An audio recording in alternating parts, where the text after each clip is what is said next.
હું પરમાર ધ્રુવી નીતિનભાઈ આજે તમને એક નાનકડી એવી સ્પીચ કહીશ. તમે તે ધ્યાનપૂર્વક સાંભળજો એવી મારી નમ્ર વિનંતી. 2025ના પ્રજાસત્તાક દિવસની આપ સૌને ખૂબ ખૂબ શુભેચ્છાઓ.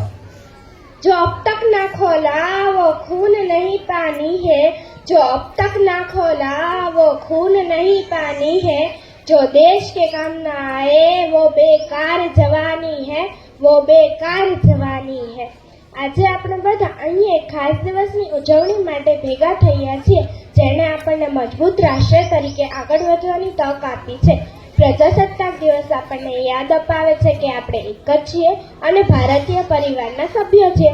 આપણે બધા સાથે મળીને નવા રાષ્ટ્રના નિર્માણ માટે આગળ વધી રહ્યા છીએ. 26મી જાન્યુઆરીએ ગણતંત્ર દિવસ ઉજવવામાં આવે છે. આ દિવસે વર્ષ 1950માં ભારતીય બંધારણ લાગુ કરવામાં આવ્યું હતું અને પ્રજાસત્તાકની સ્થાપના કરવામાં આવી હતી.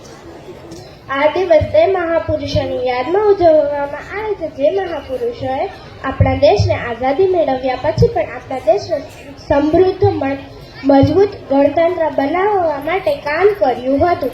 આપણે આવનારી પેઢીનું સારું ભવિષ્ય ઘડવાનું છે. ભારતીય બંધારણના અમલ પછી ભારત પ્રજાસત્તાક બન્યું. આ દિવસે પરેડનું આયોજન કરવામાં આવે છે. શાળાઓ કોલેજોમાં સામાજિક અને સાંસ્કૃતિક કાર્યક્રમોનું આયોજન કરવામાં આવે છે. આવી પરિસ્થિતિમાં આપણે પ્રતિજ્ઞા લેવી જોઈએ કે આપણે આપણા દેશને મજબૂત બનાવીશું અને લોકોને ન્યાય અને સમાનતાની ભાવના સાથે જીવવાની વધુ તકો પ્રદાન કરીશું. ચાલો આપણે સૌ સાથે મળીને સંકલ્પ લઈએ કે આપણે આપણા દેશને મજબૂત બનાવીશું અને લોકોને ન્યાય અને સમાનતાની ભાવના સાથે જીવવાની વધુ તકો પ્રદાન કરીશું.